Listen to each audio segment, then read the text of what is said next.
Good afternoon.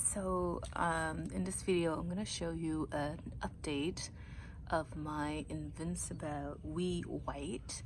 So I think the first video I posted was about a week ago, so now this is kind of like an update, a week later update, and you can kind of see that I'm going to move back up so you can see the plant. The plant has now put on more blooms that are more sort of a whitish, and it's kind of like, looks like it's got a tint of like a very light dusty pink on it too. That's very pretty. So interestingly enough, the photo, if you remember the tag I showed you, it's a bit more white to me, but I've been getting it a bit more like a dusty pinkish white, which I think I like, because my Incredible is actually white, and this, like I said, has a tint of pink to it, which I think is really pretty. That makes it really unique. So I'll come really close so you can see the variations here. So this is a bit more white and this is a bit more pink, and so it looks like eventually, like if you look here, you'll see that it's got a bit more of a pink here. No, that's better to see, more clear. So it's got like a tint of pink to it. Could it be that the sepals in the middle is kind of pink that makes it a bit more pink? I'm not sure, but as you can see, so these are the blooms that haven't really opened up yet, so they do have a bit more sort of a dusty pink to it. And then here they've opened up for a while, and here as well, but even then, like, they've got that dusty pink, which I think is really pretty and really striking, and it's different, right? And here in behind it, I have the Firelight Hydrangea that's just started opening up, so I'll do a video of that later on. But definitely the highlight here is the Invincibelle Wee White, and I'll show you the tag again just in case you haven't seen the other video and you don't remember what the tag says. So it's supposed to grow to about 1 to 2.5 feet tall and wide, and so this was planted last July, I think, and so it's been about a year. And when I planted it, it had literally one stem. It was so late in the season, and I bought it at Sheridan Nursery for $34.99 last year, and it had a 20% off. I think it was near the end of July, and it had 20% off. But this year is a little bit of a different story because of the quarantine, so they don't have a lot of stock, so they don't have a lot of sales going on right now. But this I bought last year with 20% off from its regular $34.99. And like I said, even though it's from a 3-gallon container, it's quite small with just about one stem, but since then it had put up much growth. But the height, I would say it's about just over 1 foot tall and wide, maybe perhaps 18 inches, 16 to 18 inches tall and wide. So who knows, in the next year or so, when it has some time to acclimate to the soil and the condition, perhaps it might grow a little bit bigger. But I'm loving this hydrangea right now.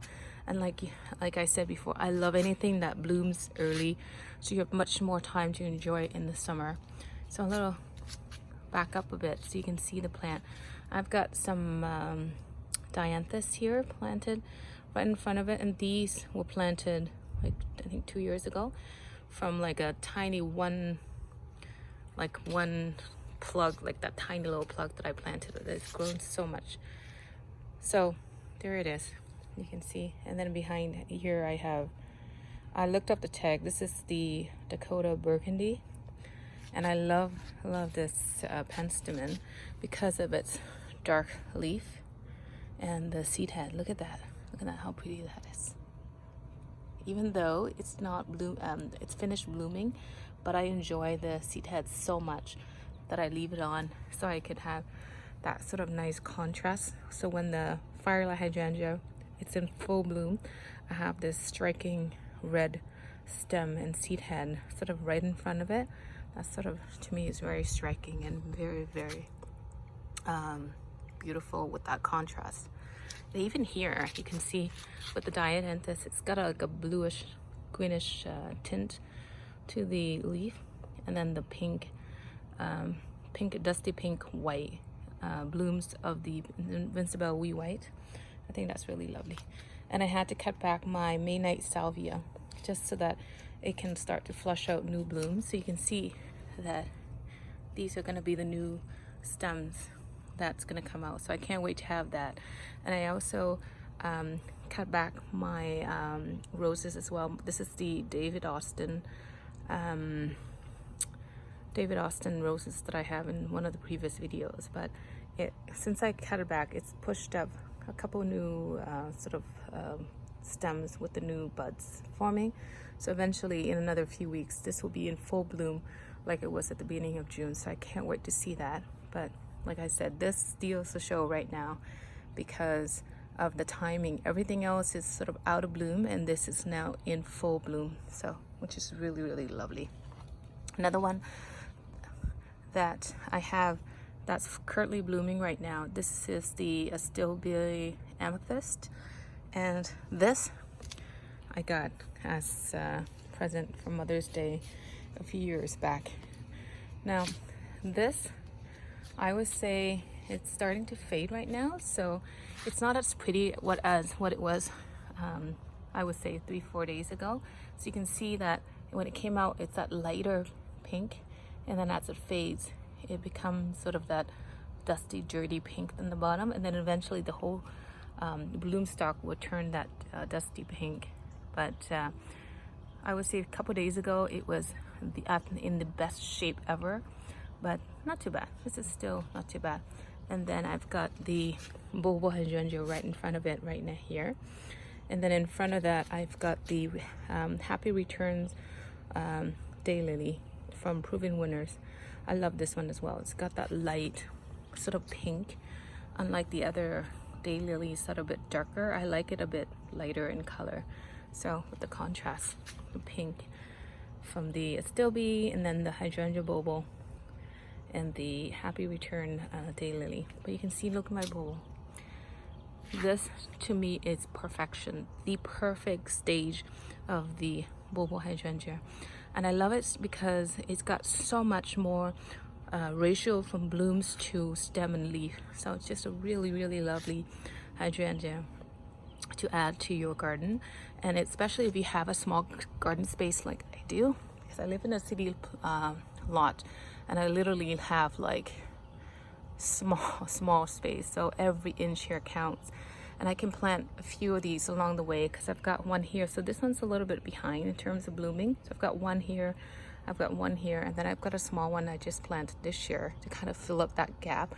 Then I've got another one. So I've got many of these planted. So if you've got like a small garden where you need a hydrangea that's in like blooms early and at the same time has more blooms per ratio to plant, this is the hydrangea for you to plant. This is my most absolute favorite hydrangea.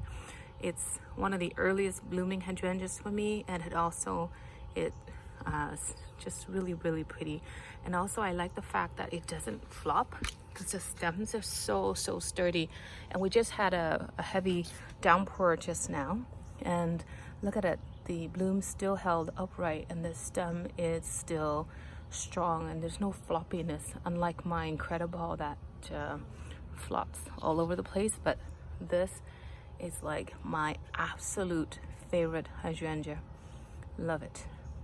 So I'm gonna stop the video now, and if you haven't subscribed already, please do subscribe, and hit the notification so that you can see the next video when I post it, and help to motivate me to continue to share my garden plants with you. So thank you for those of you that already have subscribed, and if you haven't, like I said, please press the subscribe button and the notification so you can see the next video that I post.